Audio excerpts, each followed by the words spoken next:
Olá, agora eu quero conversar com você um pouquinho sobre a Bíblia.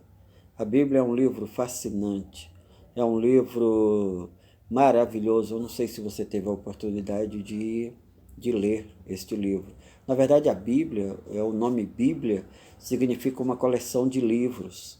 Então, a Bíblia é uma biblioteca composta por 66 livros, e desses 66 livros foram escritos por cerca de 40 autores diferentes, num espaço de tempo de 1500 anos. Você vê, 1,5 milênio. Então tá. E nós temos algumas ferramentas que podemos utilizar para confirmar as narrativas bíblicas. Dentre elas, a história. Os livros históricos, como os historiadores narram e relatam os fatos históricos que aconteceram, demonstram que as narrativas bíblicas se confirmam nesses escritos de outros autores. Tá certo? Então, tem um texto dentro da Bíblia que cita três personagens históricos. O primeiro dele é um profeta de Israel, Isaías. Era um homem de Deus que viveu na época do rei de Judá, Ezequias, outro personagem histórico.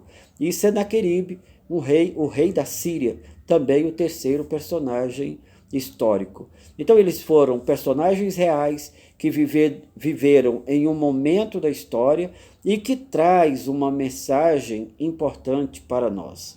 Para além de debruçar aqui, de tratar com vocês sobre a cada um desses personagens, o que eles fizeram, o que eles deixaram de fazer, quais as contribuições dele para a humanidade. Então nós vimos, eu quero destacar com vocês um ponto importante que eu posso extrair desse fato histórico. O primeiro dele é que a Bíblia não cria personagens. A Bíblia não cria personagens fictícios. A Bíblia não é um livro de ficção. A Bíblia é um livro que trata da vida e da história de pessoas reais num momento específico da vida deles ou delas. Então, neste sentido, o profeta Isaías foi contemporâneo do rei Ezequias, rei de Judá. Vocês sabem muito bem que Judá foi uma das duas tribos na qual Israel foi dividido, nas quais Israel era uma nação só. E essa nação, depois que o rei Salomão, que experimentou o apogeu do povo de Israel, da nação de Israel, com o filho dele, então veio a se dividir a nação de Israel no reino do norte, chamado Israel, e no reino do sul, que ficou com o nome de Judá. Tá certo? Ezequias era o rei de Judá. E o fato histórico, e Senaqueribe, rei da Síria, que era um opositor, que era um inimigo do povo de Israel, do povo de Judá também. E Isaías, então, ele pôde. O que eu posso extrair da existência do povo, do profeta de Deus,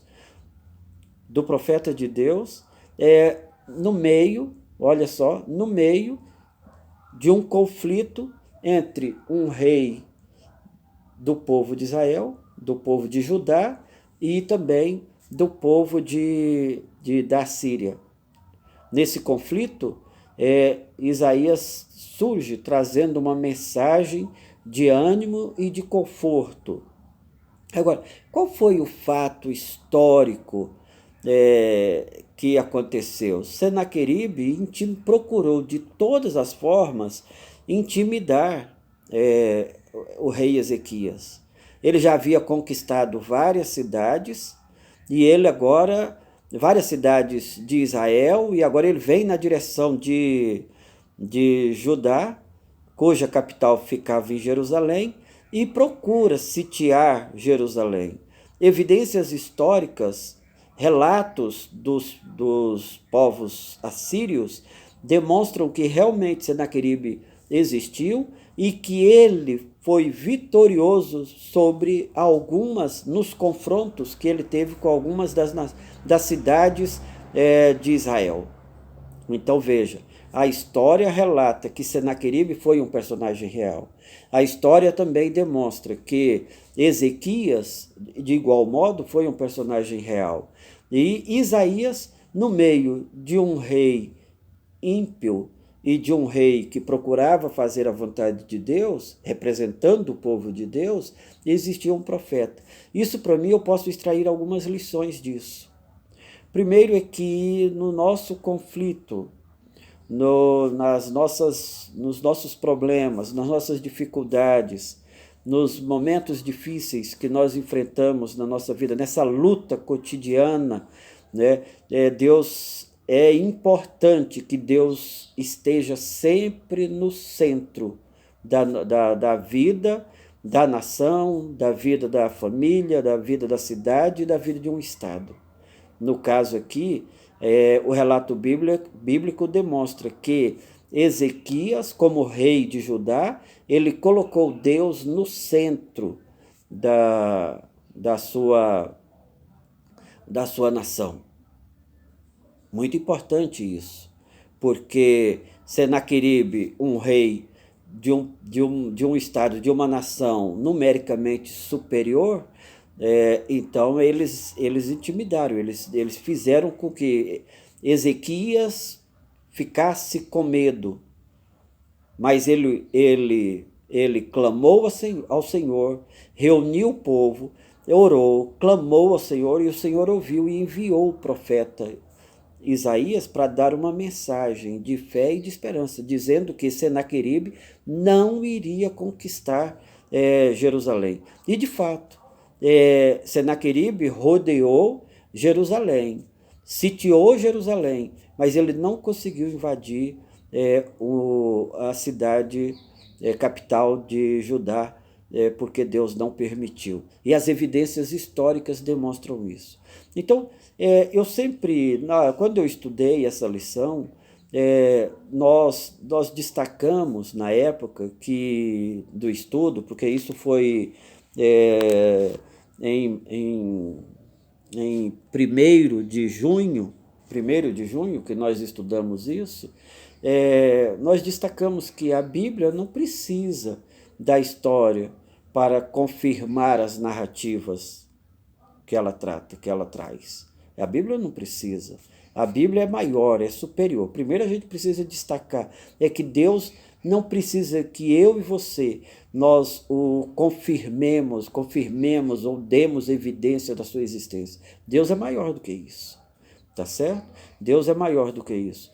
Agora, quis Deus, na sua bondade, na sua misericórdia, que as evidências históricas pudessem confirmar. Então, aqui e ali, você vê alguns achados arqueológicos, alguns achados de uma cerâmica,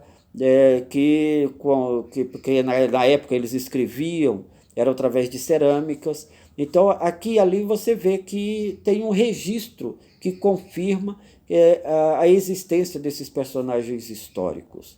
Então, é importante que a gente entenda isso. Agora, para além disso, eu quero destacar o seguinte, que Deus deve fazer parte do centro da sua vida. Ele deve ser colocado no centro da sua vida. Isso, para mim, é importante. O que eu destaco é a importância de Deus fazer parte, Deus estar no centro da sua vida. Então, que Deus nos abençoe.